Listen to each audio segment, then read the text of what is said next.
en cuanto al manejo de ciertas drogas, ¿no? Sobre todo porque son de vital importancia en, en las áreas críticas, ¿no? En donde uno tiene que, pues, preparar rápidamente las infusiones sin complicarse, pues, con algunas fórmulas o métodos, sin tener algunas metodologías prácticas para poder formular o para poder calcular lo que le estamos dando al paciente, ¿no? Bueno, lo importante es conocer la droga que vamos a utilizar, si es un vasoactivo, una amina, ¿no? O si es un inotrópico, ¿no? Muchas veces confundimos el término de inotrópico a todas las drogas, ¿no? Por ejemplo, norepinefrina, vasopresina, ¿no? A todos los llamamos inotrópicos, pero no es así, ¿no? Algunos tienen, en general, son vasoactivos, ¿no? Que tienen efecto vasopresor y algunos tienen efecto, pues, inotrópico o algunos hipnodilatadores, ¿no? Es importante saber qué cosa es el inotropismo, ¿no? Como sabrán, se refiere a mejorar la contractilidad miocárdica y en base a eso también Doctor, el disculpe, no lo volumen. escuchamos.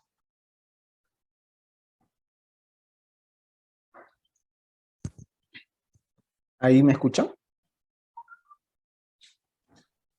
Sí, doctor.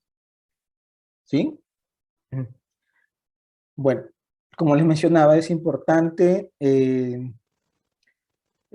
saber el mecanismo de la droga que vamos a utilizar, ¿no? Si tiene un efecto inotrópico que va a mejorar la contractilidad miocárdica o el volumen sistólico, ¿no? Que esto va a depender lógicamente pues del llenado ventricular izquierdo, ¿no?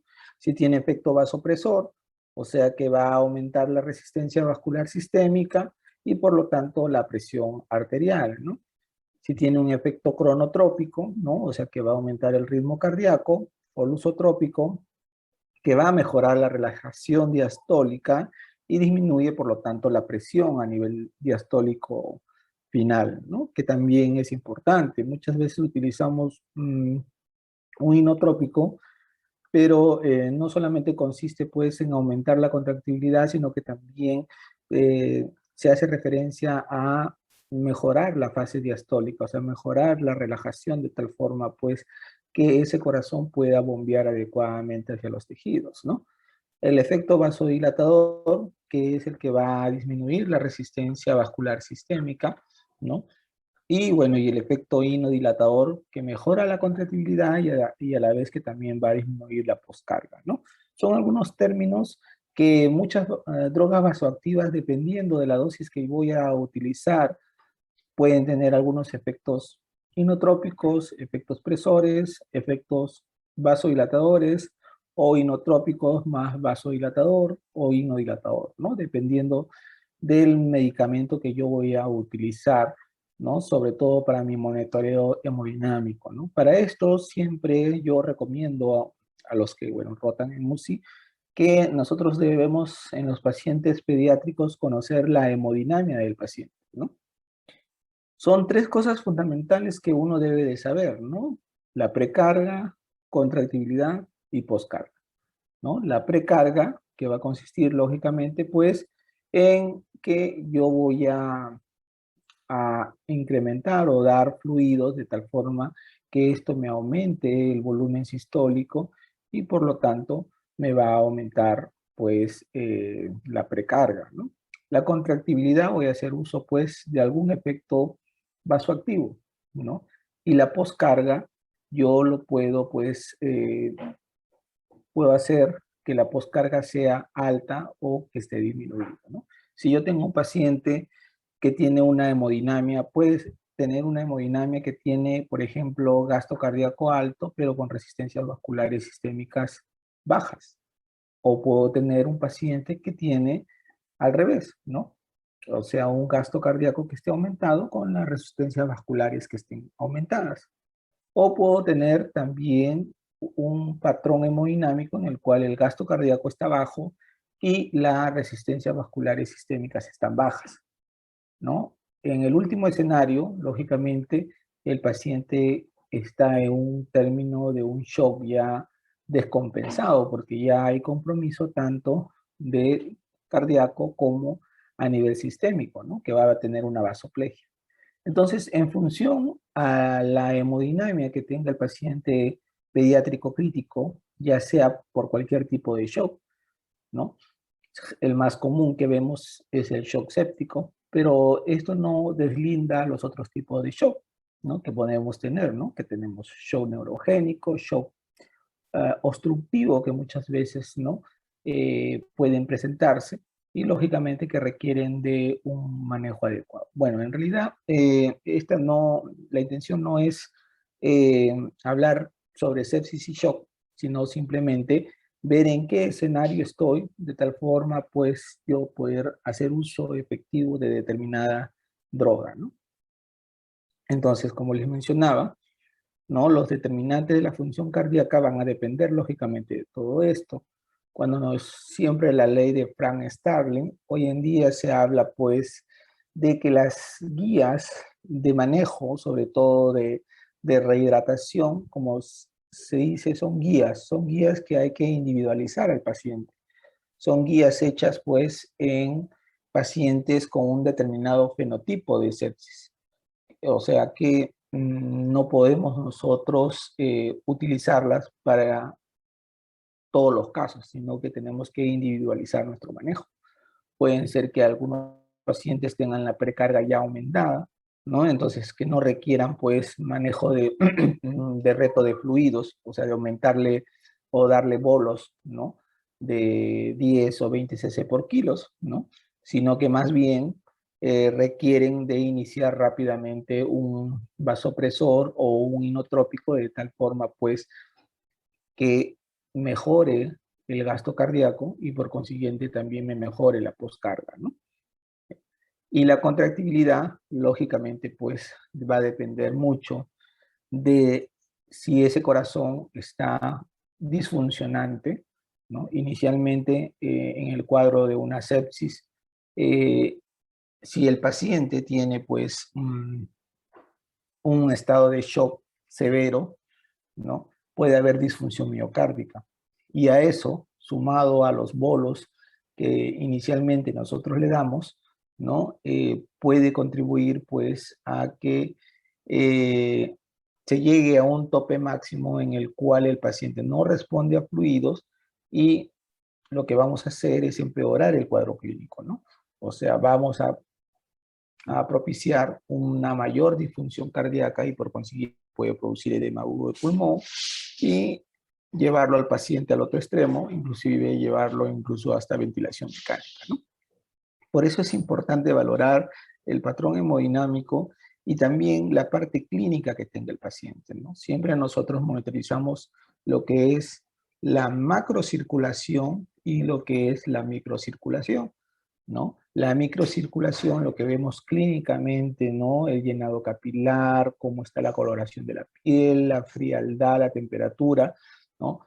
Y la macrocirculación ya es con un monitoreo, ¿no? De presión arterial, flujo urinario, ¿no? O métodos invasivos en los cuales nos orienten a que el paciente pueda utilizar determinado patrón, ¿no? Para poder utilizar determinada droga, ¿no? Eso es lo que se conoce como la ley de Frank-Starling, ¿no? Se sabe hoy en día que el 50% de los pacientes que van a presentar shock solamente van a responder a fluidos, el resto no van a ser respondedores a fluidos.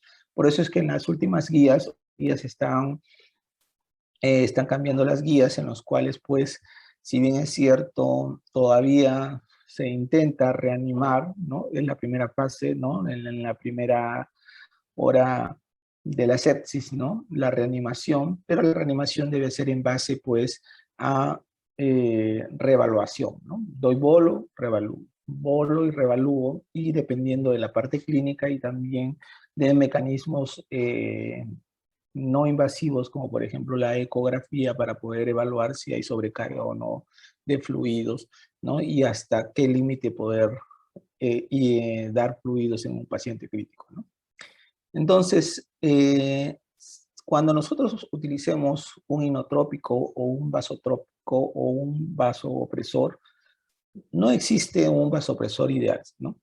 Si hubiera un vasopresor ideal, bueno, yo le diría a este paciente, a todos estos pacientes hay que darle esto. Pues no, pues van a tener una serie de efectos adversos en los cuales que hay que tener en cuenta.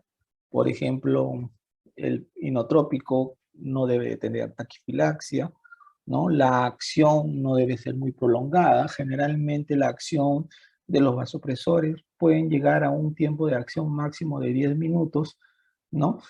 De tal forma que yo pueda ir titulando, ¿no? Que no tengan efectos sobre la conductancia cardíaca, esto dependiendo pues del tipo de patrón, ¿no?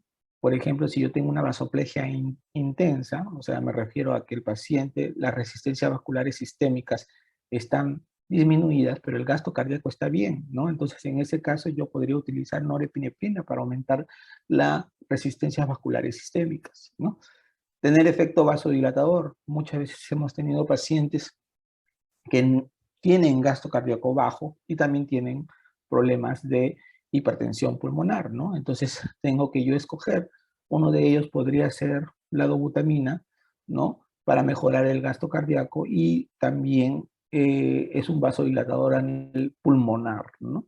Pero esto dependiendo de la dosis. En el hospital ya tenemos milrinona, que también es un vasodilatador a nivel pulmonar, ¿no? Y tiene, a diferencia de la dobutamina, tiene un mejor efecto a nivel de la relajación en la diástole, ¿no? Entonces, esto trataría pues que se mejore el volumen de llenado a nivel diastólico y por lo tanto la entrega del flujo sanguíneo hacia los tejidos, ¿no? Que no interactúe con otro tipo de órganos, que siempre se conserve la célula miocárdica y lógicamente que no tenga altos costos, ¿no? En muchas unidades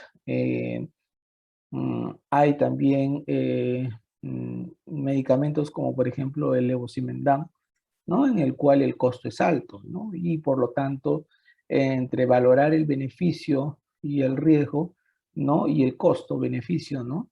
Muchas veces tratamos en lo posible de mejorar eso, ¿no?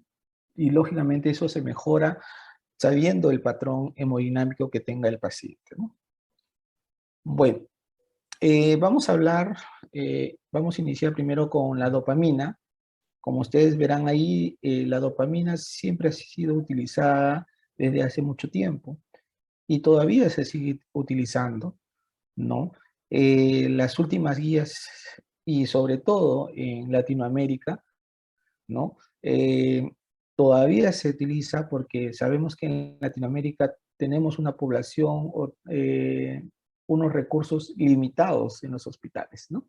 Y por consiguiente, muchos hospitales de primer nivel pueden ser que no tengan pues noradrenalina o epinefrina y por lo tanto pues lo único que tengan sea pues dopamina, ¿no? Por eso es que en las guías, si bien es cierto, no se retira del todo, la recomendación si es alta pues de iniciar, ¿no? El vasopresor ideal, norepinefrina o epinefrina, ¿no? Y dejar la dopamina para una segunda o tercera elección.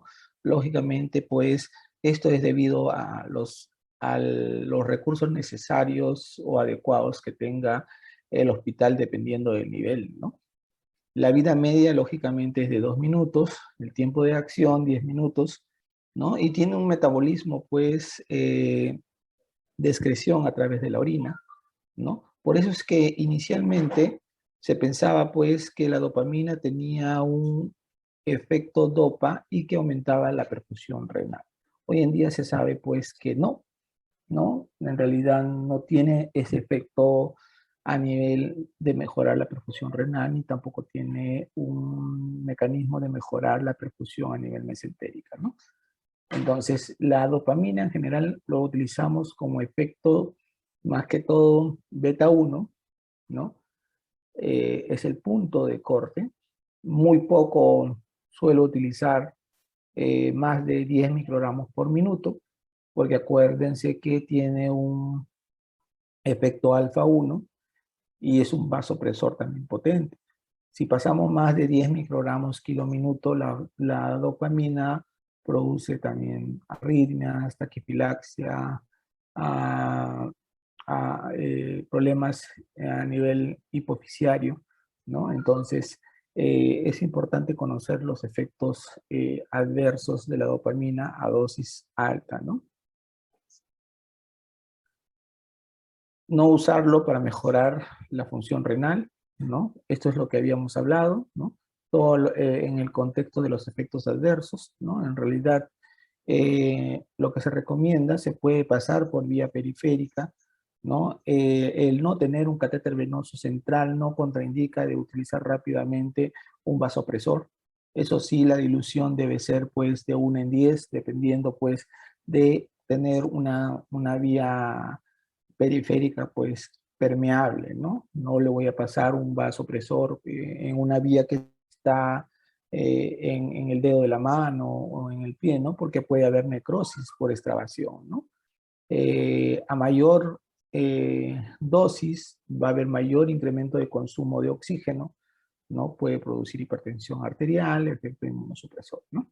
Entonces, si bien es cierto, la dopamina todavía se sigue utilizando, en algunos países de altos recursos ya no se utiliza, pero en Latinoamérica todavía se sigue utilizando y todavía es un fármaco pues que todavía lo vamos a seguir utilizando por los recursos necesarios limitados que tenemos, ¿no? Sobre todo en provincias que muchas veces no encontramos ni siquiera una noradrenalina, ¿no? La presentación, esto es importante que lo conozcan porque 200 miligramos en 5 mililitros, siempre la concentración final, ¿no? 40.000 microgramos por mililitro, ¿no? ¿Cómo se saca esto? Simplemente yo divido los 200 miligramos entre 5 y lo multiplico por 1000 para poder hallar la concentración final de la ampolla, ¿no? La otra, el otro medicamento es la adrenalina, que tiene un efecto vasopresor. Inicia siempre a los 30 a 60 segundos y yo voy titulando, ¿no? La vida media, ¿no? Cada 2 minutos, por eso ustedes habrán visto, los que han rotado en UCI, siempre vamos titulando la adrenalina conforme vamos esperando cada 2 minutos, ¿no? Los efectos, ¿no? Esto también es dosis dependiente, dependiendo pues del, perdón, ¿me escuchan? ¿Se escucha? Se escucha, doctor. Ah, ok, gracias. ¿No? Entonces, dependiendo de la dosis que yo le voy a dar, voy a tener... Gracias. Voy a tener una dosis que va a ser una dosis inotrópica y voy a tener una dosis que va a ser vasopresora, ¿no? Como ustedes verán ahí, ¿no? De acuerdo a la dosis, ¿no? Voy a tener efecto a nivel de los receptores, ¿no? Beta 1, beta 2, ¿no? O alfa 1, beta 1, beta 2, dependiendo de la dosis que yo voy a utilizar de la adrenalina. Ahora, ¿qué cosa produce? Puede producir hiperglicemia, eso es muy común encontrar en los pacientes. Acuérdense que siempre cuando hay un estrés, hay una liberación de catecolaminas y las catecolaminas son derivados lógicamente pues de estas drogas, ¿no? La epinefrina, la norepinefrina, la dopamina, ¿no? Puede producir hiperlactatemia, ¿no? Eso es muy común. Hemos encontrado pacientes que hemos tenido con 4 o 5 vasopresores y el lactato se comienza a incrementar, ¿no? Y bueno, pues también puede haber necrosis por extravasación y taquicardia y arritmia, ¿no? Generalmente un paciente que tiene un gasto cardíaco bajo o una vasoplegia intensa, la droga de elección o ideal sería pues la epinefrina, porque la epinefrina me incrementa, tiene un efecto inotrópico y si voy titulando va a tener un efecto a nivel vasopresor y por lo tanto voy a incrementar la resistencia vascular sistémica, ¿no? Las ampollas van a venir de 1 miligramo por mililitro. La concentración final puede ser de 1000 microgramos por mililitro, ¿no? Y la otra droga, que en realidad es la que mayormente se recomienda, sobre todo en adultos, ¿no? Es la noradrenalina o la norepinefrina, ¿no? La noradrenalina o la norepinefrina, también su inicio de acción es de 30 a 60 segundos y la vida media es de 2 minutos, ¿no? La norepinefrina solamente va a tener un efecto a nivel de las resistencias vasculares sistémicas y pobre efecto a nivel de lo que es el gasto cardíaco, o sea, poco efecto inotrópico. Por eso es que muchas veces los pacientes que vienen con un shock séptico, que tienen una miocardiopatía o una miocarditis en los cuales la frecuencia cardíaca está incrementada, muchas veces tratamos de ponerle noradrenalina o norepinefrina para poder incrementar solamente el efecto vasopresor, más no el efecto inotrópico, ¿no? Por eso les digo que es importante ver el patrón hemodinámico del paciente. La dosis está ahí, en realidad la pueden ver en los libros, ¿no? Va también de 0.05 a 2, ¿no? Hasta podemos utilizar hasta 0.3 microgramos kilo minuto, ¿no? Dependiendo del contexto crítico del paciente, ¿no? Los efectos también, ¿no? Van a producir incremento del consumo de oxígeno, arritmias, hiperglicemias, extravasación, taquicardia. Las ampollas vienen de 4 miligramos por 4 mililitros, ¿no? Y su concentración final es de 1000 microgramos por minuto, ¿no? La otra droga, que es una droga en realidad netamente inotrópica, ¿no? Y tiene poco efecto vasodilatador pulmonar, ¿no? Es la dobutamina, ¿no? Que tiene un inicio de acción también de 1 a 2 minutos, la vida media de 2 minutos y el tiempo máximo de 10 minutos, ¿no? Importante conocer que no tiene un efecto negativo sobre el alfa agonista y un efecto positivo, sí, a nivel de los receptores beta 1, beta 2, ¿no? Entonces, la dobutamina, lo que me va a incrementar es el gasto cardíaco, me incrementa el volumen sistólico y me disminuye las resistencias vasculares a nivel pulmonar, ¿no? Ahora, en lo posible, nosotros tratamos de utilizar generalmente hasta 5 o 6. Por encima de eso, hemos visto sí utilizar por encima de esas dosis por ejemplo, de 10 microgramos kilo minuto, salvo que sea un cardiópata, ¿no? Se ha visto pues que hay un mayor consumo de oxígeno, o sea que las fibras miocárdicas del corazón van a requerir de mayor oxígeno, va a haber un mayor consumo y puede haber pues efecto de isquemia a nivel miocárdico, ¿no? Si nosotros utilizamos alta dosis de dobutamina, ¿no? Por eso es que muchas veces vemos a los pacientes que prácticamente están tan críticos, e incluso cuando uno los ve a la inspección, se ve que el corazón pues comienza, hasta ya se le quiere salir, ¿no? Con dosis altas de dobutamina, ¿no? Entonces, por eso es que hay que tener cuidado, ¿no? Yo generalmente recomiendo utilizar hasta 5 o 6 microgramos kilo minutos. Si no mejora con eso, puedo agregar adrenalina, por ejemplo, a dosis inotrópica pequeñita, ¿no? O si no, cambiar a milrinona, ¿no? Para poder mejorar la relajación a nivel de la diástole, ¿no? Bueno, los efectos adversos también, como ya lo mencioné, es el incremento del consumo de oxígeno a nivel miocárdico, puede producir angina y extravasación, ¿no? Y las ampollas van a venir de 250 en 20 y la concentración final va a ser de 12.500 ml, ¿no? Bueno, entonces, más o menos esas son las drogas que nosotros utilizamos, ¿no? De las aminas, ¿no? Ahora, generalmente todas las aminas se pueden diluir en dextrosa y en solución salina. Eso es lo que tienen que tener bien en cuenta, dependiendo del contexto también del paciente. Ahora, si es un paciente lactatito pequeño que tiene, que requiere de VIGs altos, mejor lo diluyo las infusiones en dextrosa, ¿no? Pero si yo tengo un paciente con hiperglicemia, que tiene una patología que me conduce a una hiperglicemia, o el paciente tiene problemas de fuga capilar, acuérdense que la dextrosa es una solución hipotónica, hiposmolar y por consiguiente pues me va a producir extravasación de líquidos. Entonces, al yo diluir las drogas, ¿no? En una solución glucosada, lo que voy a originar también es que se pueda producir mayor edema, mayor fuga capilar, ¿no? Por eso es importante al menos en lo que respecta y lo que ya estamos instilando es diluirlo en solución fisiológica, ¿no? De todas ellas, la que se recomienda es la norepinefrina, es la única que se debe de diluir en dextrosa. El resto pueden diluirlas pues en cloruro, en solución fisiológica o en dextrosa. Es importante mencionarles que todas estas drogas que les he mencionado no se deben diluir en solución alcalinizante, ¿no? Con bicarbonato, no porque se precipitan, ¿no? Y también hay algunas drogas que también no se pueden combinar con algún tipo de sedantes, ¿no? Por ejemplo, la dobutamina no es compatible con el midazolam, ¿no? Entonces hay que tener, hay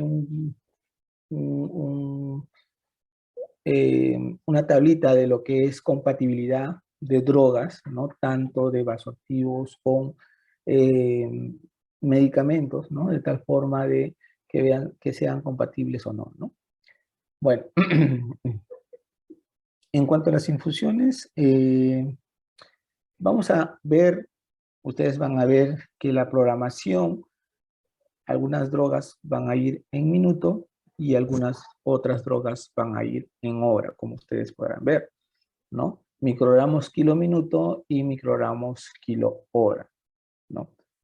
Para efectos prácticos, en realidad tenemos varias fórmulas, ¿no?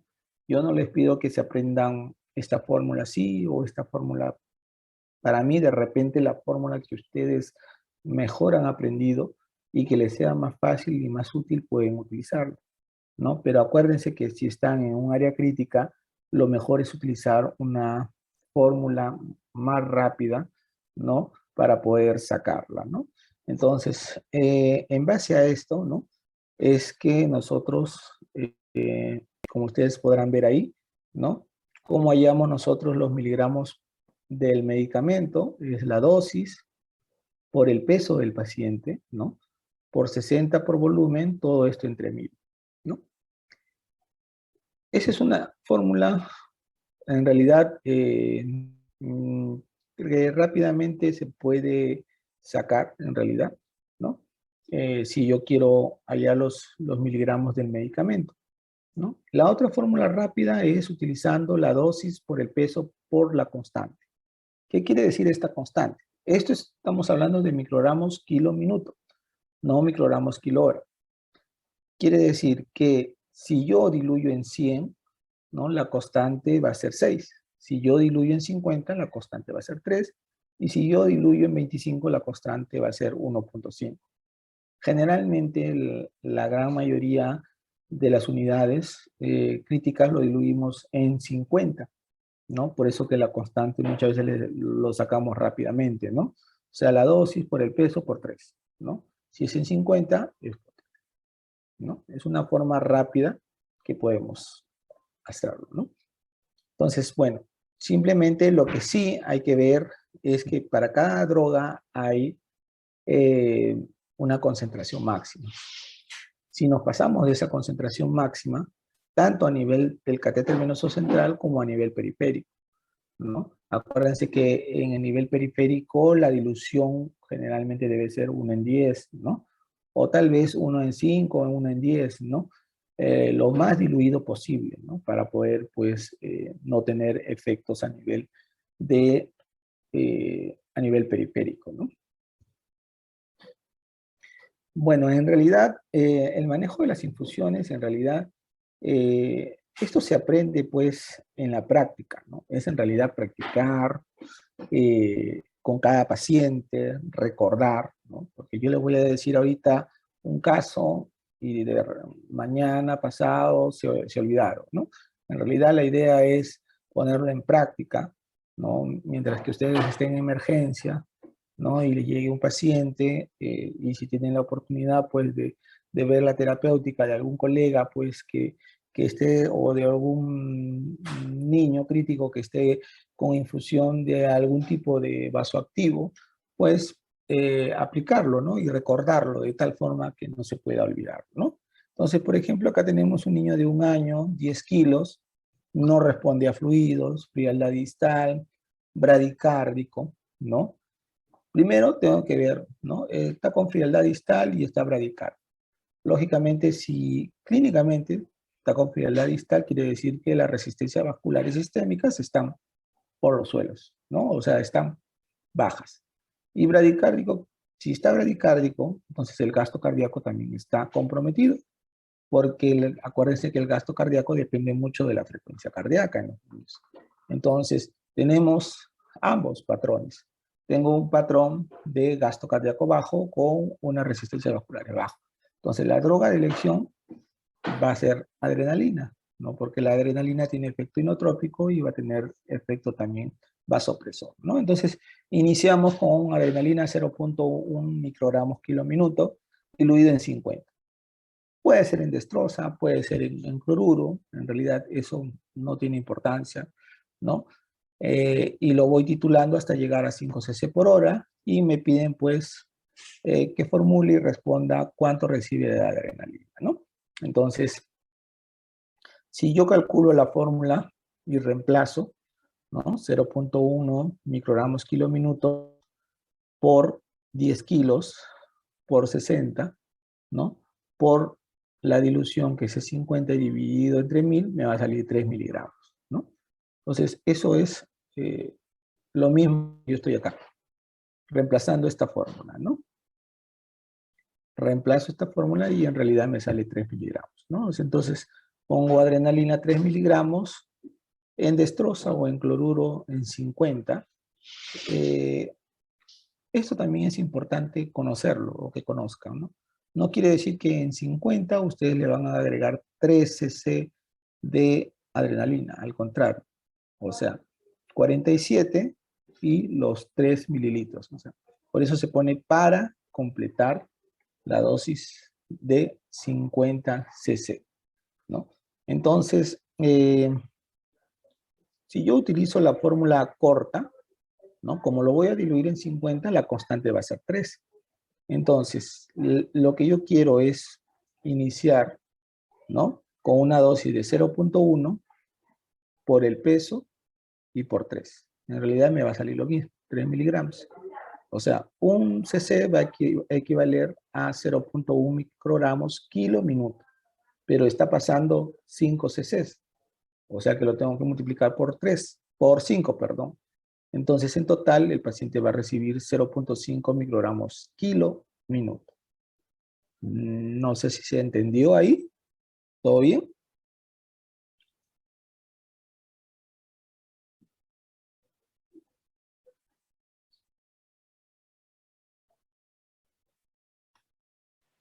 Sí, doctor, sí se entendió. Bueno, si tienen alguna duda, pueden interrumpir, no hay la idea acá es que todos aprendamos, ¿no? Un poco de cómo formular. Ahora, ¿cómo yo calculo la concentración máxima, por ejemplo, de esta formulación? ¿No? Lo que yo hago es multiplicar 3 por 1000, ¿no? Entre 50, ¿no? O sea, serían 3000 entre 50. Entonces, 3000 entre 50 me sale 60 microgramos, ¿no? Entonces, por mililitro. Entonces, la concentración máxima de la epinefrina es hasta 64 microgramos por mililitro, ¿no? Entonces, estoy bien en la concentración máxima. ¿Sí? ¿Todo bien? Bueno, ahora vamos con la dobutamina, ¿no?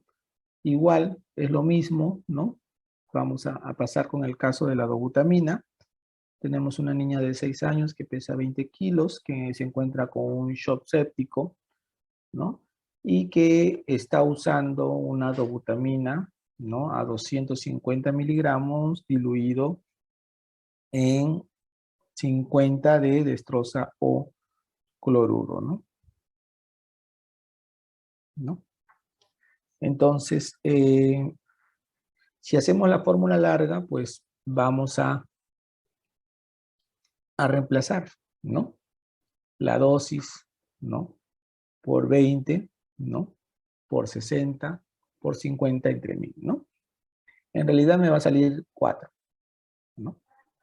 O sea, acá ya me está dando ya la formulación. O sea, es lo contrario del otro caso, ¿no? En este caso, yo tengo que saber que formulación, ¿cuánto equivale un cc? ¿No? Si yo cuando hacía con la fórmula corta, ponía la dosis, ¿no? Por el peso, ¿no? Y por la constante, ¿no? Acá lo que yo voy a hacer es al revés. Voy a dividir, por ejemplo, ¿no? La dosis, 240 miligramos, entre su peso, que serían 20, y entre, no entre 50, sino entre la constante, que en este caso sería 3, ¿no? Entonces, si yo divido 240 entre 20, ¿no? Serían 12. 12 entre la constante, que es 3, serían 4, ¿no? Entonces, un cc de esta formulación me va a valer 4. Pero estamos a 3 cc por hora, en realidad está recibiendo de dobutamina 12 microgramos kilo minuto. No sé si se entendió.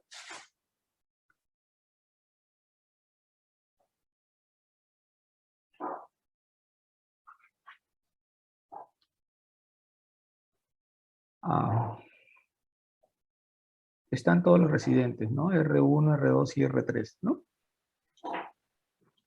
Sí se entendió, doctor. Ok, ya. Entonces,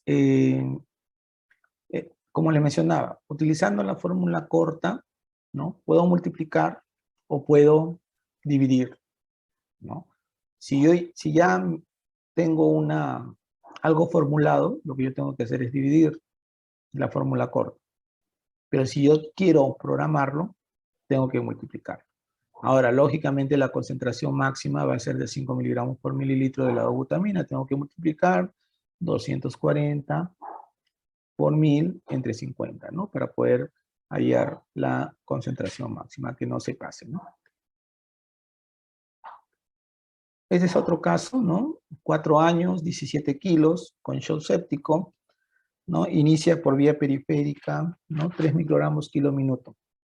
Formule la indicación, ¿no? Diluido en 100 y pasar a 2 cc por hora, ¿no? Entonces, es lo mismo.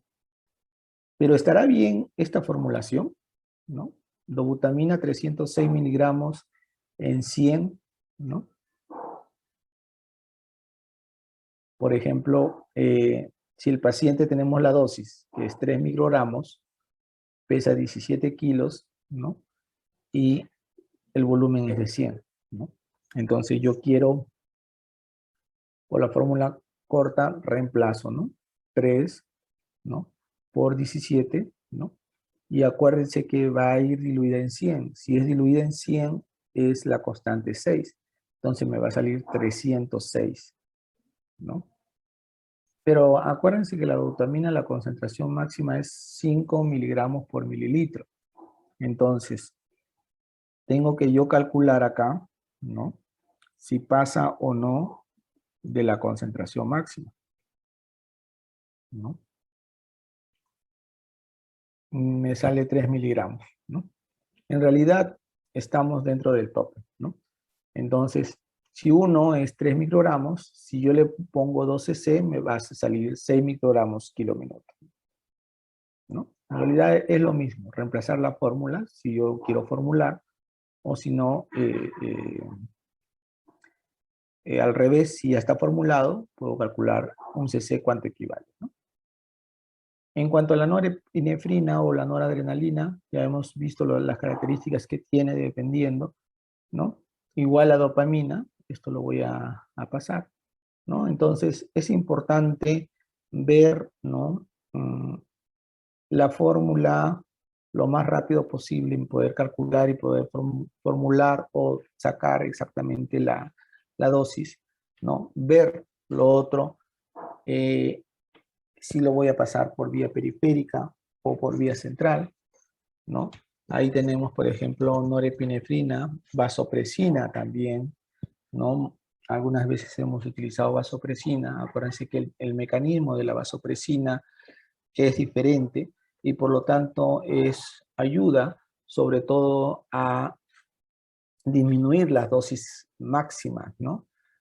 Por ejemplo, puede ser que un paciente esté con adrenalina a 0.3, norepinefrina también a 0.3, tenga también dobutamina a 6 microgramos kilo minuto o algunos hasta 10, ¿no? Estamos en un techo máximo, entonces si a pesar de eso tenemos compromiso de una vasoplegia intensa, entonces hacemos uso de la vasopresina, ¿no? Pero acordarse que la vasopresina, si bien es cierto, es un presor intenso, ¿no? Dosis altas y por tiempo muy prolongado puede producir presión a nivel pulmonar y también isquemia a nivel intestinal, ¿no? Entonces hay que tener cuidado con eso. La intención de poner la vasopresina es ir disminuyendo el resto de vasoactivos o de aminas para poder tener un efecto deseado, ¿no? En cuanto a la pseudoanalgesia, tenemos el midazolam. Las presentaciones pueden ser diversas. En realidad, los rangos que nosotros utilizamos de midazolam pueden ser incluso hasta 4 o 6 microgramos kilo minuto. También se puede programar en microgramos kilo hora, ¿no? Hemos utilizado, por ejemplo, en pacientes con estatus epiléptico súper refractarios hasta 24 microgramos kilo minuto, pero generalmente en pacientes con shock séptico hemos utilizado hasta 4 o 6, ¿no? Dependiendo. Acuérdense que mayor dosis de midazolam, de este sedante, tiene un efecto hipotensor, ¿no? Tiene un efecto a nivel de las resistencias vasculares sistémicas y por consiguiente, si yo utilizo más midazolam, aparte de que es bradicardizante, ¿no? Van a ver que la frecuencia cardíaca comienza a bajar, ¿no? Por una sobredosis de midazolam, ¿no? También me va a producir, vamos a requerir de dosis de vasopresores, ¿no? Para poder mejorar la presión arterial.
Perdón, se fue la señal. ¿Me escuchan ahí? Se escucha, doctor. Bueno, entonces los sedantes hay que tener en cuenta que algunos tienen efecto sedante y algunos tienen efecto analgésico, ¿no? Por ejemplo, el midazolam tiene un efecto sedante, ¿no? Y el fentanilo es más que todo analgésico, igual que la morfina, ¿no? La ketamina tiene ambos, tiene un efecto hipnótico, tiene un efecto sedante, ¿no? Y tiene un efecto también analgésico, ¿no? Les mencionaba que, por ejemplo, yo quiero utilizar midazolam para acoplar al paciente al ventilador mecánico, entonces yo lo puedo diluir en dextrosa o en cloruro. Igual, utilizando la fórmula corta, ¿no? Si yo quiero iniciar a 1 microgramo kilo minuto, yo utilizo 1 por 40 kilos por 3, ¿no? Porque lo voy a diluir en 50. Si lo diluiría en 100, ¿no? Sería por 6, ¿no? Entonces voy a programar midazolam 120 microgramos, perdón, 120 miligramos en dextrosa o en cloruro, ¿no? Y uno va a ser 1 microgramo kilo minuto, ¿no? Si yo aumento la titulación a 2 o 3, entonces voy a tener 3 microgramos o 4 microgramos, ¿no? O muchas veces lo que hacemos es, como el paciente es cardiópata, no podemos pasarle mucho goteo, entonces tratamos en lo posible de concentrarlo más, ¿no? O sea que 1 no sea 1, sino que sea 2, ¿no? Si fuera 2, por ejemplo, reemplazamos acá. Ya no sería 120, sino acá serían 240 miligramos de midazolam en 50, ¿no? Lógicamente tengo que ver la concentración máxima que me permite el midazolam, ¿no? Y pues ya no le pasaría 1, sino que le pasaría 0.5 cc por hora para que 0.5 cc por hora sea 1 microgramo kilo minuto, ¿no? Eso va a depender del contexto del paciente, ¿no? Y de la restricción hídrica que yo quiera hacer, ¿no? En el paciente. Bueno, en el caso de algunos otros sedantes, tenemos el propofol, ¿no? Que tiene un efecto a nivel de la presión endocraniana, ¿no? Se utiliza mucho en los pacientes neurocríticos en los cuales hay signos de hipertensión endocraniana. Acuérdense que para intubar un paciente con TEC, con un paciente que posoperado neurocrítico, es posible utilizar un neuroprotector, ¿no? Y lo ideal es el propofol. Y aparte que también tiene un efecto anticonvulsivante y también tiene un efecto, pues, de que se metaboliza rápidamente, ¿no? En el sentido de que el propofol yo lo suspendo y rápidamente el paciente puede despertar, ¿no? En cambio, si yo utilizo relajantes, como por ejemplo el becuronio, tengo que esperar, ¿no? Muchas veces 30 minutos o 60 minutos, dependiendo de la dosis que yo le estoy incrementando, o del tiopental, ¿no? El tiopental que se utiliza muchas veces para llevar al paciente a un coma barbitúrico, dependiendo si se trata de una hipertensión endocrinal refractaria o si se trata, pues, de un problema de un estatus epiléptico superrefractario, ¿no? El tiopental muchas veces es para llevarlo al coma y por lo tanto me va a producir midriasis a nivel de las pupilas y por lo tanto yo tengo que esperar por lo menos unas 3 vidas medias, ¿no? De este fármaco para poder evaluar al paciente, ¿no? La aminofilina y el optiotride también se programan en microgramos o miligramos kilo hora. En realidad, para yo programar, simplemente es la dosis por el peso y por el volumen de dilución. Acá en este caso no voy a poner ninguna constante, sino simplemente la dilución. Si lo diluyo en 50, pues le pongo 50, lo multiplico por 50. Si lo diluyo en 100, lo multiplico por 100, ¿no? Siempre hay que ver la dosis del fentanilo. También puede ir del fentanilo de 1 a 5, dependiendo, ¿no? De lo que yo quiero conseguir, ¿no? O hay veces, muchas veces preparamos el fentanilo puro, ¿no? O sea, 500 microgramos en 10 mililitros, ¿no? En este caso, por ejemplo, de 500 microgramos por 10 mililitros, ¿no?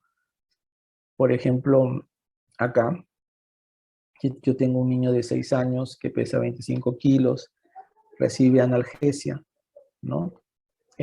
Con un fentanilo a 2 microgramos kilo hora y se va a pasar a un goteo de 2 cc por hora, ¿no? Indique la formulación con destroza o con cloruro, ¿no?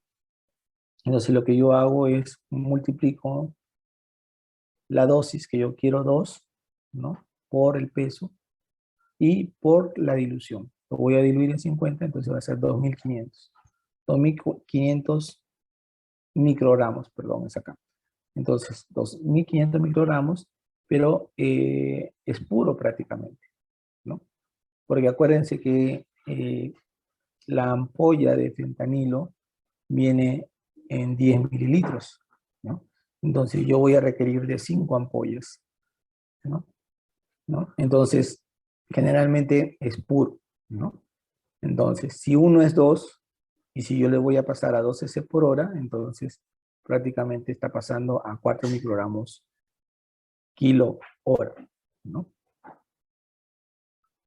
El becuronio es un relajante neuromuscular, no polarizante, ¿no? En otros países suele utilizarse la succinilcolina, ¿no? Nosotros no tenemos acá en Perú, ¿no? Tiene algunos efectos adversos, ¿no? Pero también no disminuye, no tiene efecto hipotensor, ¿no? Por eso es que en algunos países se utiliza la succinilcolina porque no tiene efecto hipotensor y aparte porque se metaboliza rápidamente. En cambio, el becuronio, el rocuronio, el citracuronio, ¿no? En realidad, estos relajantes sí vamos a tener que esperar un efecto para poder eh, despertar al paciente, ¿no? Ahora, si nosotros utilizamos becuronio, previamente debe haberse utilizado midazolam con fentanilo. Nunca pongan solamente becuronio porque es un paralizante. O sea, es como ustedes estar despiertos y todo su cuerpo se paraliza. O sea, cuando haga un procedimiento igual lo va a sentir el paciente. Entonces, la idea es midazolam, fentanilo y becuronio para poder, en todo caso, si es que no se llega a sincronizar con el ventilador o no se logra sedar, analgesiar o hacer el procedimiento adecuado, se puede utilizar, lógicamente manejando la vía aérea avanzada. Nosotros generalmente utilizamos el becuronio muchas veces cuando el paciente tiene lo que se denomina un PARS, que es un síndrome de dificultad respiratoria aguda en pacientes pediátricos, y lo que se recomienda es utilizar por 48 a 72 horas, dependiendo, ¿no? Muchas veces, hay veces hemos utilizado hasta 7 días porque el paciente ha estado tan severo y con las complicaciones que ha tenido, que inclusive el becuronio produce miopatía del paciente crítico, así como también los corticoides, ¿no? Entonces hay que tener mucho cuidado con estos medicamentos, ¿no? Entonces tenemos un niño de 1 año, 10 kilos, con PARS, ventilación mecánica, se inicia relajación con becuronio a 0.1 miligramos kilo hora y está recibiendo un goteo 0.7, formule la indicación, ¿no? Puede ser con dextrosa o con solución salina, ¿no? Entonces, 0.1 por 10 por 50, ¿no? Porque lo voy a diluir en 50, me da 50 miligramos, ¿no? Entonces, 50 miligramos en 50 cc. Entonces, lo que hago, ¿no? Ya calculé que 1 es 0.1, pero va a pasar 0.7. Entonces, lo que yo tengo que multiplicar es 0.7 por 0.1. Y al final me va a salir que el total que está pasando es 0.07 miligramos por kilo hora, ¿no? Ahora, si a mí me dieran la formulación así y me dicen cuánto equivale un cc, al revés, ¿no? O sea, lo que yo hago es 50 entre su peso, que es 10, ahí serían 5, ¿no? 50 entre su peso y entre la dilución, ¿no? O sea, 1 entre 10 me sale 0.1, ¿no? Un cc equivale a 0.1, ¿no? O sea, es fácil. O sea, si yo hago la fórmula práctica, me va a salir rápido, ¿no? O bien multiplico o bien divido, ¿no? Bueno, hasta ahí alguna pregunta, alguna duda, alguna inquietud, alguna sugerencia.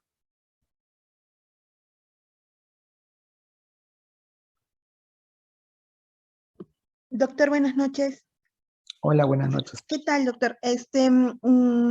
Yo tenía una pregunta, doctor, en cuanto a los sinotrópicos. En el caso de poderlo administrar en vía periférica, ¿hasta qué dilución es aceptable? Como habíamos dicho, la dilución puedes diluirlo de 1 en 10. O sea, por ejemplo, si lo vas a diluir por ejemplo, por un catéter venoso central en 25, ¿no? Puedo yo diluirlo hasta en 250, o sea, 10 veces más, ¿no? Para que se pueda pasar bien diluido, ¿no?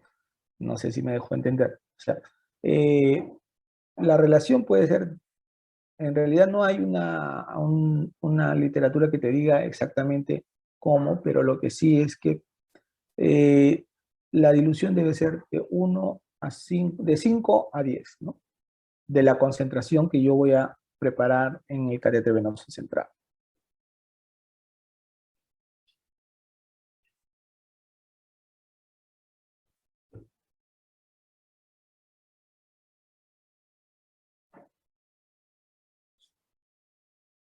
¿Alguna otra pregunta?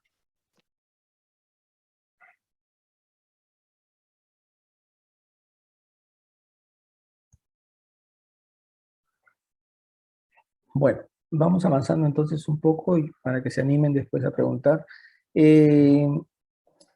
Muchas veces tenemos albúmina al 20%, ¿no? Y muchas veces, si ustedes revisan la literatura, podemos tener albúmina preparado al 5%, ¿no? ¿Cómo preparo? Muchas veces puede venir albúmina al 5%, pero ¿cómo preparo cuando tengo albúmina al 20%? Entonces, acuérdense que es la cuarta parte, entonces albúmina al 20%, 25 mililitros, lo puedo preparar con solución salina con cloruro de sodio, ¿no? A 75 mililitros, todo diluido en 100, ¿no? Entonces, esta concentración, ¿no? Me va a dar albúmina al 5%, ¿no? Igual el manitol al 20 o albúmina al 20%, por ejemplo, si yo quiero pasar 1 gramo por kilo, ¿no? Porque es lo que se estila, ¿no? Por ejemplo, en manitol, 1 gramo por kilo dosis o 0,5 gramos por kilo, ¿no? En realidad lo que hacemos es, utilizamos rápidamente peso por 5, ¿no? Si es a 1 gramo y si es a medio gramo, peso por 2,5 para poder hallar en mililitros. Por ejemplo, si el paciente pesa 10 y yo le quiero dar manitol, 10 por 5, 50 mililitros, ¿no? Y si yo le quiero dar a 0,5 gramos, ¿no? 10 por 2,5 son 25 mililitros endovenoso cada 4 horas, ¿no? En el caso del sulfato de magnesio, si yo quiero darle una dosis de 50 miligramos por kilo dosis, lo que yo hago es dividir el peso entre 4 para hallar en mililitros. Por ejemplo, si pesa 20, entre 4 le voy a dar a 5 mililitros. Y esos 5 mililitros equivalen a 50 miligramos kilodosis, ¿no? Son fórmulas prácticas que uno va aprendiendo conforme va manejando los pacientes críticos con la intención, pues, de calcular rápidamente algunas dosis de los medicamentos, ¿no? ¿Todo bien ahí?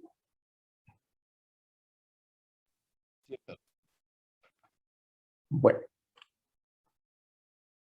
esto es estas fórmulas para hacer los retos de sodio, ¿no? En el caso del paciente tenga hiponatremia o hipernatremia, ¿no? Esta es la fórmula universal, ¿no?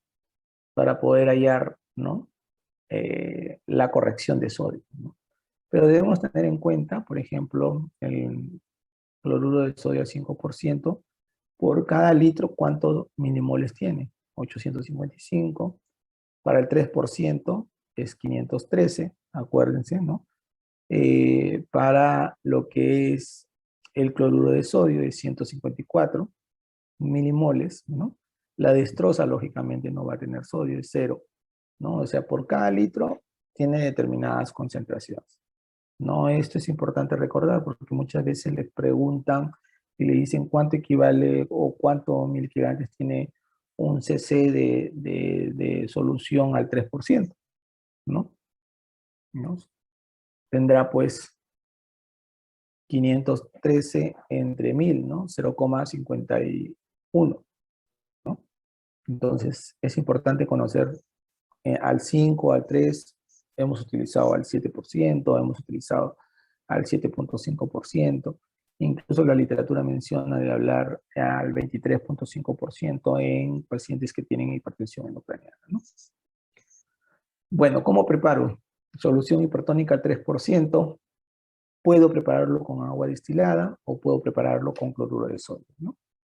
La clásica, si es con cloruro de sodio al 0.9 o 1189, ¿no? O sea, cloruro de sodio al 20%, 11 mililitros, con cloruro de sodio al 0.9%, 89 mililitros, ¿no? En el caso del TEC, generalmente se recomienda dar bolo, de 5 a 10 en bolo y después dejarlo en infusión continua, ¿no? Puede ser de 0.5 a 1 cc por kilo hora, ¿no? Dependiendo. Si yo voy a diluirlo en agua destilada, ¿no? Lo que yo voy a hacer es 15 mililitros de cloruro de sodio al 20% diluido en agua destilada a 85 mililitros. ¿Cómo sé que esto me va a salir solución a 3%? Yo simplemente multiplico 15 mililitros por 20% y me va a salir 3, ¿no? Entonces, esa es una forma práctica para poder hallar rápidamente la solución hipertónica al 3%. Si yo quiero calcular una solución hipertónica al 5%, ¿no? Pongo acá 25 por 20, ¿no? Entre 100 me va a salir a 5. Todo diluido en agua destilada, ¿no? O sea, 25 diluido en 75. Si yo quiero preparar solución hipertónica al 7%, va a ser ya no 25, sino 35. 35 por 20 entre 100 me va a dar 7. Todo esto diluido en agua destilada en 75 mililitros.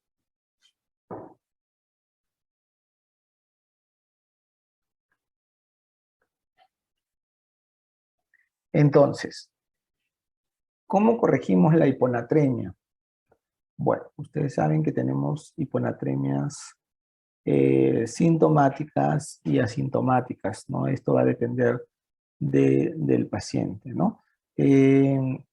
No es el tema de hablar si es, lo que sí es si es sintomática o asintomática, lo que sí es que debemos de corregir rápidamente si el sodio es sintomático y es severo, ¿no? Para eso utilizamos esta fórmula, ¿no? Que es el sodio de la infusión menos el sodio el sodio del paciente, todo esto sobre el agua corporal total más 1. Pero también hay otra fórmula, ¿no? Que es 0.6 por el peso, por el sodio deseado, menos el sodio actual. Generalmente, esto de acá, por día no debemos pasarnos más de 10.000 equivalentes, ¿no? O sea que eso siempre va a ser una constante. Pero si nosotros reemplazamos esta fórmula, por ejemplo, siempre hago yo los retos de hiponatremia con solución hipertónica al 3%. Les había dicho que por cada litro va a tener 513 milimoles o miliequivalentes por litro, la solución hipertónica al 3%.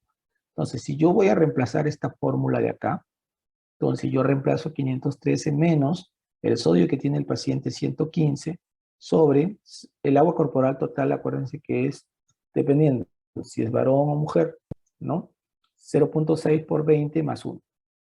Todo esto me va a salir 30.6. O sea, esto quiere decir que en 1 litro de solución al 3% me va a corregir 30,6 miliequivalentes por litro. Pero yo solamente quiero corregir 10 miliequivalentes por litro. Acuérdense que no puedo pasarme más de 10 miliequivalentes por litro, entonces hago una regla de 3 simple, ¿no? Si en 1 litro corrijo 30,6 miliequivalentes por litro, en 10 miliequivalentes, ¿cuánto corregiré? 326 mililitros. Ahora, si yo reemplazo la otra fórmula, que es la que seguramente ustedes más utilizan, ¿no? 0.6 por el peso, que es 20, por, no puedo subir más de 10 miliequivalentes, por 10 miliequivalentes de solución hipertónica al 3%, ¿no? Esto me va a salir 120 miliequivalentes por litro. Pero yo no, a la enfermera yo no le voy a decir, pásame 120 miliequivalentes. Le tengo que dar en mililitros, ¿no? Entonces, sabemos que un cc equivale a 0,513 miliequivalentes por litro. Entonces, ¿cuánto equivale 120 miliequivalentes por litro? Al final me va a salir 233 mililitros. Pero miren la diferencia en relación a esta fórmula y en relación a esta fórmula. Con esta fórmula, que es la que más, seguramente es la que más utiliza, ¿no? Nos quedamos cortos. Y con la otra fórmula me sale más, ¿no? En realidad lo que nosotros hacemos, o lo que hacemos particularmente es, hallamos el promedio, ¿no? O sea, sumamos los dos y lo dividimos entre 2. Y eso es lo que nosotros lo vamos a pasar al paciente. No sé si se entendió. Sí se entiende, doctor. Entonces, yo recomiendo utilizar ambas fórmulas. Esta fórmula de acá, ¿no? Que se podría decir es la más exacta, ¿no? Y la fórmula que generalmente hemos aprendido, pero que en realidad, si ustedes ven, ¿no? La diferencia en mililitros puede ser diferente y lo que hacemos es calcular la media de ambas soluciones, ¿no? Igual hacemos con la hipernatremia. Acuérdense que el sodio no lo podemos bajar muy rápido ni tampoco subir muy rápido, ¿no? Porque tienen algunos efectos adversos, ¿no? Por ejemplo, utilizamos la misma fórmula, ¿no? Sodio infusión menos el sodio del paciente, agua corporal total más 1, ¿no? O también podemos utilizar esta fórmula dependiendo, ¿no? Si tiene más de 160 de sodio o si tiene más de 170 de sodio, ¿no? Si va a ser por 4 o por 3 dependiendo, ¿no? Entonces, para yo hacer la corrección, puedo utilizar agua libre o muchas veces estos pacientes que tienen hipernatremia no toleran la vía oral. Entonces tengo que darle soluciones al medio o al cuarto normal, ¿no? De solución salina, ¿no? Pues, entonces, en este caso le vamos a dar al medio normal, ¿no? Que sería solución salina de 0.45%, ¿no? Acuérdense que habíamos hablado, vamos a retroceder acá, ¿no? Que la solución normal de cloruro al 0.9% equivale a 154. Pero si yo le voy a dar al medio, entonces voy a tener 77 miliequivalentes por litro. Entonces lo que yo hago es reemplazar 77 mililitros del sodio en infusión menos 160, 0.6 por 20 más 1. Esto me sale menos 6.38. O sea, esto quiere decir que por cada litro de esta solución al medio, me va a disminuir el sodio a 6.38 miliequivalentes. Pero yo quiero solamente, no solamente quiero disminuir el sodio a 6.38, sino que quiero tener a 10 miliequivalentes por litro. Entonces hago una regla de 3, ¿no? Si un litro va a disminuir 6.38 miliequivalentes, ¿cuánto me disminuirá con 10 miliequivalentes? Entonces, esto es lo que yo tengo que reponerle al paciente. Pero no en 24 horas, tengo que pasarle en 48 horas. ¿No? O sea, la misma fórmula se puede utilizar tanto para la hiponatremia como para la hipernatremia, ¿no? Para hacerle los retos.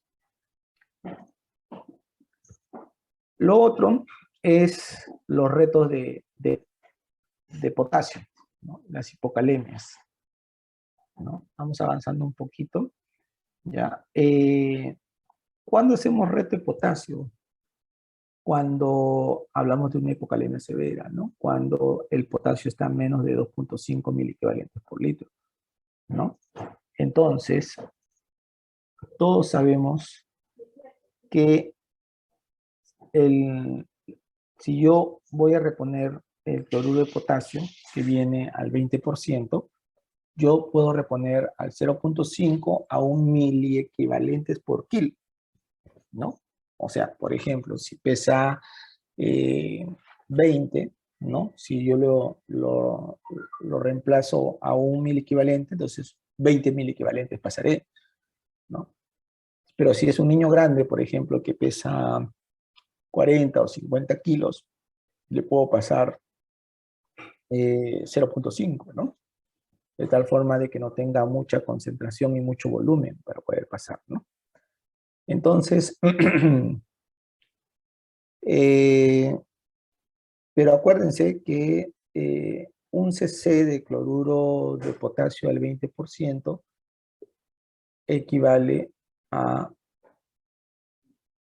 2.7, ¿no? Entonces yo tengo que dividir 20, por ejemplo, si pesaba 20.000 equivalentes entre 2.7, ¿no? Para poder hallar los mililitros que yo lo voy a infundir, ¿no? Entonces, si yo tengo un varón de 20 kilos y tiene un potasio de 1.5, y lógicamente este potasio debe estar reflejado en el ritmo cardíaco que tenga el paciente, ¿no? Muchas veces podemos tener valores en los cuales puede ser error de laboratorio, pues hay que tener en cuenta, ¿no? Ahora, ¿en cuánto lo voy a diluir?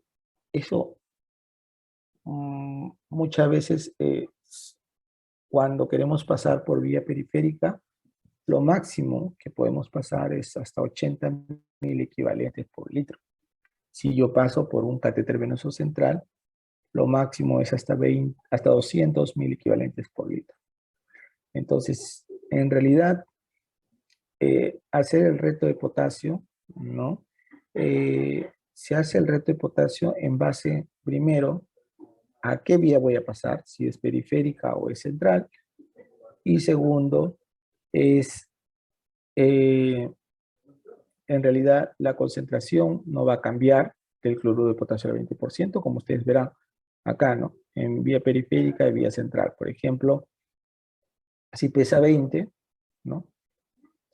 Van a ser 20.000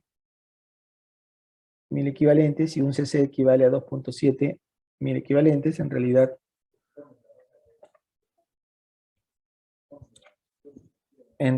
eso no va a variar, ¿no? O sea, yo divido y me va a salir la dosis, ¿no?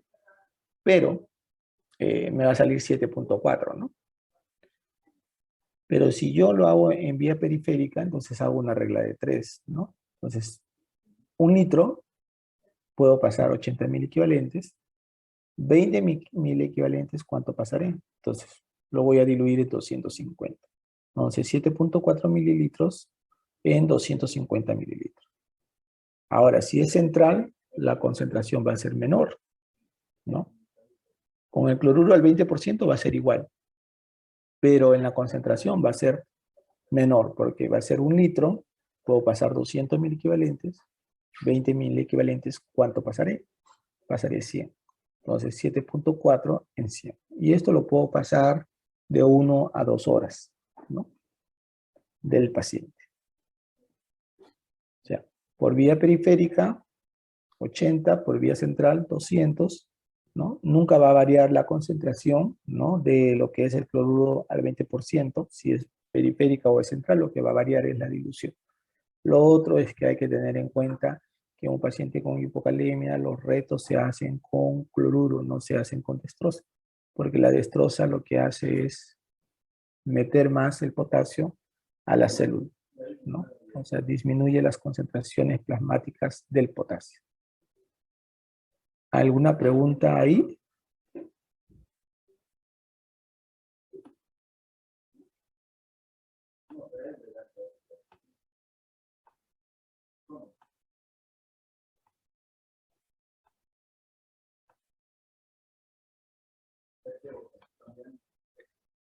Bueno, si no hay preguntas, entonces avanzamos.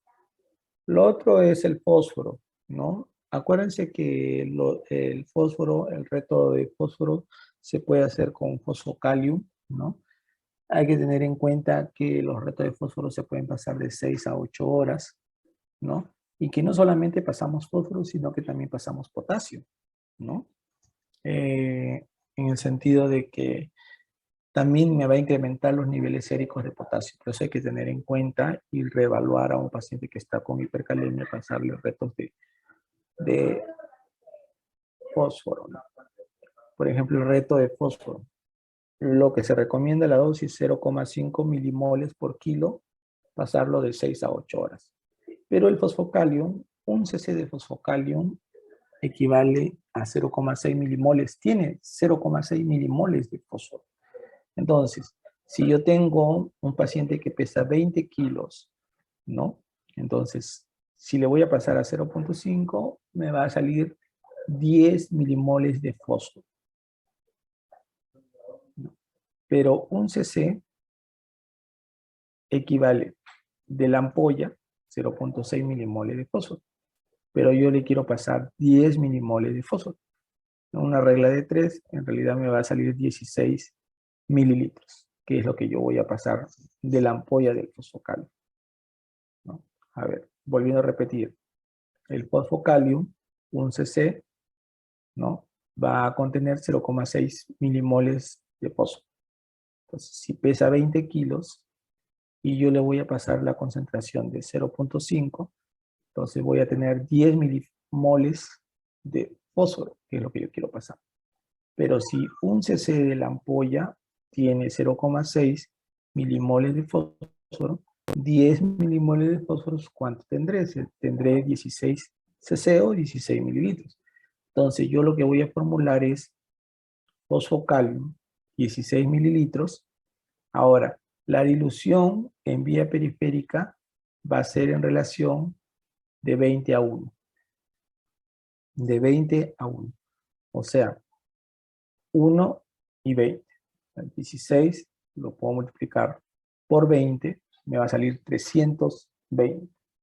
Entonces, esto es lo que yo voy a pasar por vía periférica, ¿no? 16 mililitros diluido en 320 mililitros. Ahora, el fósforo yo lo paso cuando el fósforo tiene menos de 1,5. ¿Ya? Más de eso no está, o sea, mayor a esa cifra no está recomendado hacerle retos de fósforo, ¿no? Sobre todo los pacientes que tienen debilidad muscular o que están en ventilación mecánica prolongada, pueden tener hipofosfatemias severas, ¿no? Entonces, incluso pueden fracasar, ¿no? Por ese trastorno, ¿no? Entonces, es importante corregir esto, ¿no? Los retos de fosfocalium. Ahora, el fosfocalium podemos pasarlo 3 días, ¿no? Y luego reevaluar los niveles séricos del fosfocalium. Una vez que ya se ha conseguido los niveles séricos, ya podemos utilizar por vía oral, ¿no? El fosfo, ¿no? Como el CAFOS, ¿no? Que podemos reponernos si el paciente tiene algún tipo de deficiencia de algún tipo de paratormona o hormonal, ¿no? Sobre todo. Bueno, creo que hasta ahí es todo lo que les venía a ofrecer. En otra oportunidad será pues hablar sobre el resto de retos, ¿no? Reto de bicarbonato, reto de gluconato de calcio, ¿no? Que nos faltarían hablar, ¿no? Pero como les dije inicialmente, es importante que lo practiquen, porque si no lo van a olvidar y, bueno, pues la idea es esa, ¿no? Que se tengan en cuenta todas las fórmulas, se podría decir las fórmulas en la mente, ¿no? Y qué patrón hemodinámico, qué pseudoanalgésico ideal voy a utilizar para poder, pues, mejorar a mi paciente en su cuadro crítico que tengan. Bueno, ¿alguna pregunta?